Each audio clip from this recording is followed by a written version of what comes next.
Hey guys, Sean here. So I thought I'd just do a review on the 1994 movie The Crow, and I have this on Blu-ray. Well, I don't really have it because, like, as you can see, I got it from my local library. But I got it on Blu-ray because, as I said before, I have a Blu-ray player now. So sweet, I can start checking out movies. I can start checking movies out on Blu-ray from the library. Sweet. Yeah. This is like I think the second or third time I've seen this movie. Because I've seen this before, and then I watched all the sequels, which they basically fucking pale in comparison to this movie. But I don't need to tell you guys that. You already know that the sequels all suck compared to this. So let's see. This was released back in The Crow, a 1994 American dark fantasy action film. Was directed by Alex Proyas, I think I spelled that right. I pronounced that right. Written by David Scow, I think, and John Shirley. The film stars Brandon Lee in his final film appearance. This film is based on James O'Barr's 1984 comic book of the same name. Tells the story of Eric Draven, a rock musician who is revived from the dead to avenge his own death as well as the Raven murder of his fiancée. And as his lead actor, Brandon Lee was accidentally mortally wounded on set during filming by a defective blank only 8 days before the film would have completed production. Unfinished scenes that were to feature him were dealt with a rewritten format in the script and a stunt double and digital special effects. The film is dedicated to Lee and his fiancée, Eliza, I think. And it says, despite several production setbacks due to Lee's death, The Crow was well received critically for its unique visual style, premise, emotional depth, and its tribute to the deceased actor. And then it says the movie opened at the top of the box office and gained a strong cult following. So this movie was released May 3rd, 1994, with a budget of $24 or $23 million, and it made back nearly twice that budget, which was $50.7 million. So let's see. Let's get to the cast. So let's see. Hang on. So you got Brandon Lee, Michael Wincott, Ernie Hudson, Rochelle Davis, bunch of people in this movie. But the main people are Brandon Lee, Michael Wincott, Ernie Hudson, and Rochelle Davis are the main people in this movie. So what did I think of this movie? I think it's a great film. It's a fun movie. It's sad that this was Lee's last movie, and it's really tragic that he died making this movie. I'm gonna make this comparison. I'm not trying to make it sound bad, like I'm insulting Lee or anything, but this kind of reminds me of the production of Fast 7 when Paul Walker tragically passed away in a car accident during a break from filming, and they had to replace Walker with his brothers to simply finish the movie. So it's kind of like that, to be honest.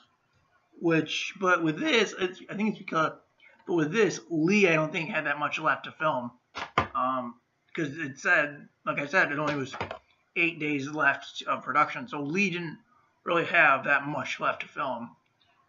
Mainly, what was left was some of the flashback scenes, and that's only they wanted to save the flashback scenes towards the end of production because would be one of the few times that Lee was not wearing the makeup that he wears. But yeah, basically the plot of this movie is, like I said, a rock musician and his fiancée are killed the night before they're to be married, which for some reason Halloween. I don't know who gets married on Halloween, but okay. But yeah, and he's brought back by a magical crow in order to essentially get revenge for his and his fiance's death, really.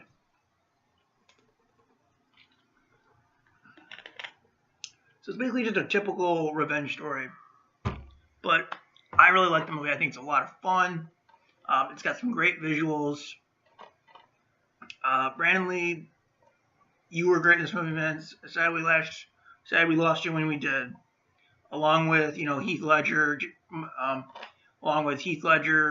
Paul Walker, Anton Yelchin, many famous people who have died young. Sad we lost all you people. I really like this movie. I think it's a lot of fun. Hopefully I can literally get it on Blu-ray sometime, and not just have to borrow it from the library or watch it on Netflix, which I easily could have done, but didn't want to. But yeah, I like all the performances in this movie, especially. I thought it was funny that Winston from Ghostbusters is in this movie. That's fucking funny. But yeah, I liked Brandon Lee. I thought he did a great job. Ernie Hudson was fucking awesome. I thought Ernie Hudson was awesome in this movie. The little girl who plays Sarah, I thought she was really good.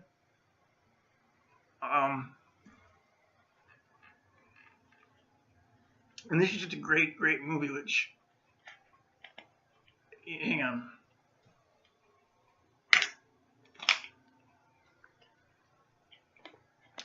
And this movie's so good, I don't even know why they made sequels.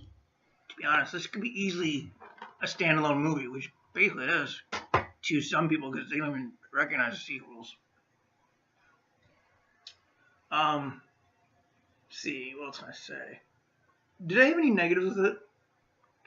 Let's see. Not that I can think of, or at least none that really hindered my enjoyment of the movie. Although I'll admit this one thing. It's not really a nitpick or anything, it's just something I noticed. Now, I'm not a gun enthusiast, but I'm pretty sure if you do shove rings into a gun, I'm pretty sure the gun won't shoot. Which pretty much happens in one scene where Eric Draven is in this pawn shop and he takes all these engagement rings that the thugs, that the gang thugs who basically killed him and his fiance have given to this pawn shop owner. But Eric takes all these rings, puts it on his gun, and as he's walking out, he's like, "Is that gasoline I smell?" And then he goes to fire the gasoline. Now, I'm pretty sure if you were to stuff a ring, if you were to stuff tons of engagement rings into a shotgun, the shotgun wouldn't fire. Or if it did, it would come back to bite you in the ass, basically. Like I said, I'm not a gun enthusiast. I'm just guessing. But that's not really a nitpick or anything. It's just something I thought was bizarre. Now, I know this movie's probably not operating on real-world physics, but it's just something I thought was really odd, really.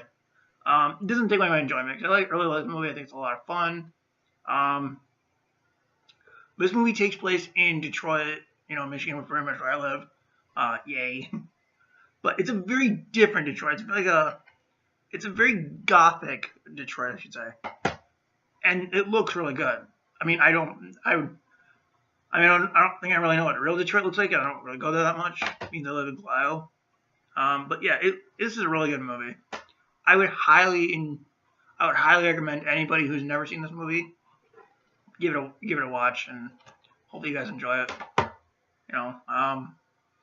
So yeah, I think that's all I have to say about this movie without repeating myself. But yeah, like I said, if you guys haven't checked this movie out, please do. You will not regret it. And that's my cat. If you guys have noticed, it's my cat. Kitty. So yeah, I'll check you guys later. See you.